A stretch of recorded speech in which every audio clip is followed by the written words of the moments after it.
انہوں نے محنت کر کے کٹھیاں کی.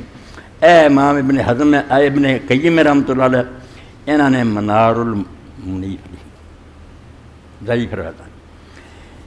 اتنے پھر لکھتے ہیں وکل حدیث فی ذکر صوم رجب وصلاۃ بعد لیالی کی 170 نمبر کہ ہر روایت رجب دے روزے دا ذکر ہے یا دی کسی رات نماز دا وہ کذب مفترا اور کریا ہوا جھوٹ ہے کہ حدیث من صلی اللہ بعد المغرب اول لیلہ من 20 رکعت داز علی الصراط بلا جس طرح کہ ایک نمونے دے طور دسیے کہ آندے مغرب تو بعد جڑا 20 رکعتاں پڑھے پہلی رات ہی رجب دی وہ پل صراط تو بلا حساب گزر جاؤ اگے کدے روزے لکھتے سارے.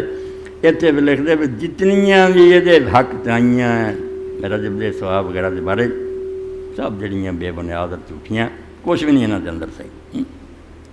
ایک تے تبیین العجب امام ابن حجر لیا کچھ نہیں کیا. نمازاں پڑھنیاں تو پڑھو جنہیں مرضی دفریاں روزے رکھ دے پھرو مگر یہ کہنا کہ اس مہینے دا ثواب ہے کچھ نہیں. یہ تو اس پاروں اخبار سے مضمون سے میں ویکھنے آکھیا بے نہیں یہ ذمہ داری ساری جیویں لوگ جڑے سننے والے پڑھنے والے ہوئے کرنا یہ سمجھ کے حضور نے فرمایا نہیں قصور ہوگا یہ کوئی نیکی نہیں ہوگی. اللہ دے رسول جو نہیں فرمایا وہ یار نہیں